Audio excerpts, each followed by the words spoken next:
Hey,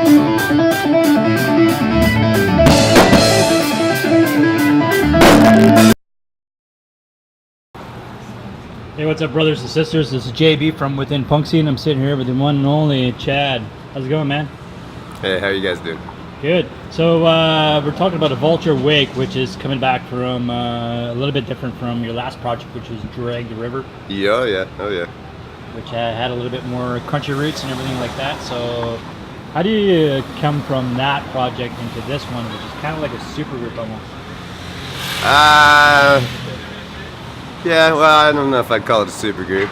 We're just some dudes that like to play.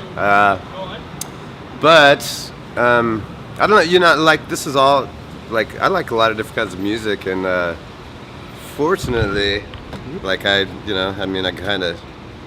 okay at writing for different kinds of music. But yeah, this thing, Drag the River was just kind of slowing down. Brandon sent me a bunch of music that I thought was pretty killer, and he was like, "Yeah, you're my first choice to sing if you want to. Do you want to?" You know, it's like, "Well, let me listen to this shit. I'll get back to you." So yeah, he sent me 13, 14 songs, this pretty killer music, and I probably took a month or so, sat down to kind of write for him. And it was tough. First song's tough. It's always harder writing words and melodies to something, to music that somebody else already has. That's never been the way I write. But it was a fun challenge, and as soon as I got the first one or two down, then it was just kind of flowed. And do you find it easier, because you guys have been around for so long, you guys are all seasoned veterans of the punk rock scene, do you find it easier to jump right into it as compared to a newer band? It takes some time to get that vibe and get that direction, get that feel? I don't know, that's hard to say. I will say what's easier is that, since everybody's been playing for so long, everybody's pretty pro. When you're, 19 and starting your band or whatever, it's a real pain in the ass to write songs and get these dudes together to practice, blah blah blah. By the time you're our age, whatever, in your 40s, it's you just show up to practice. Everybody fucking knows their parts. It's check that out. That's pretty easy. So you practice once or twice, and everybody's got the shit down. But it's easier in that way. But still, even though, all four of us, I guess, kind of have a name. It doesn't necessarily open up new opportunities. It's like getting the band out there hasn't really been easier than than just kind of starting over. So, is it Vulture Wake strictly this year, kind of touring, and then you're kind of going back to Drag the River, or is it kind of completely done?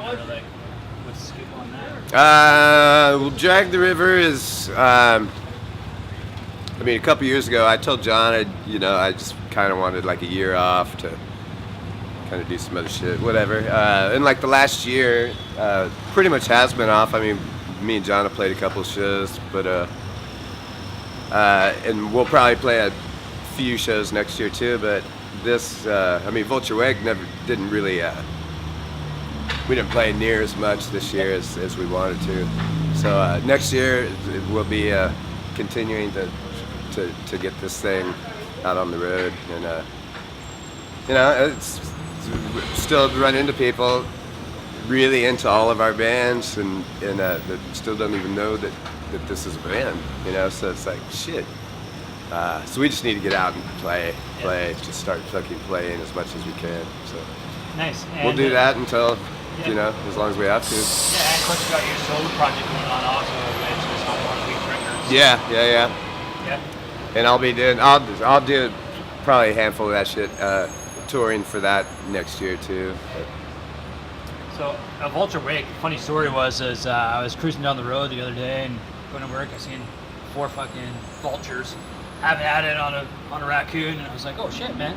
And then this other guy came the other way and smoked the vulture, and the vulture is like, screw that raccoon, man, this guy's warm. So yeah, like, so how did it come all about with the whole Vulture Wake thing, with just kind of like a pack? Well, I mean, everybody was just kind of throwing band names around and shit. I wanted something like pretty, just kind of powerful sounding, something. So when you hear the name, it's like you already kind of have a picture of like what kind of music this is gonna be. Yeah. Fierce and fast and powerful. But I just came up with Vulture Wake, or Wake of Vultures or something. A Vulture Wake is specifically when a group is feeding. Yeah. So like I said that to everybody, along with fucking 10, 15 other names and shit, and that's what everybody decided on. Yeah. And then, what's it like working with Garrett? Because that guy's got so many great skate punk bands now. It's for sure. It's one of the hugest labels going. It came out of nowhere. We started off with a radio podcast. Yeah, it's crazy, man. Yeah, it is crazy. Garrett is super cool. I don't know him that well.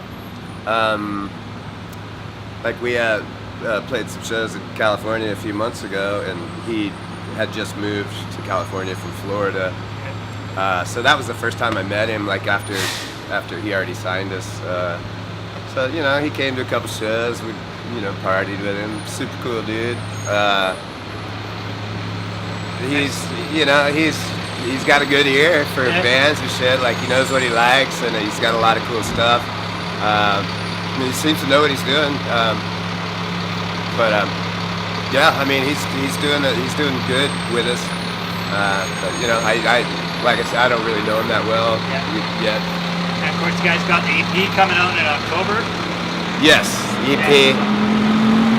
Yeah, we recorded this, the kind of leftovers from the full length. Yeah. We just, decided to keep that full length at like a 30-minute, Yeah. I don't want to listen to shit longer than that.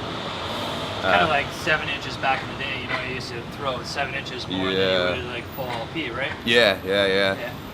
So that's cool, man. Yeah. So 3 songs.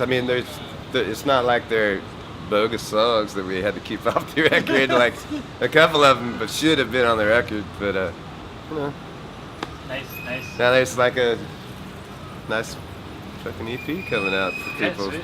So. And this tour, it's been going on for. You guys got a lot of support, so you guys kind of been out here, there, everywhere. So you've been in the industry for a long time, man. Been playing for years. So if you can have the ultimate tour for support, or like just touring with a band, who would it be?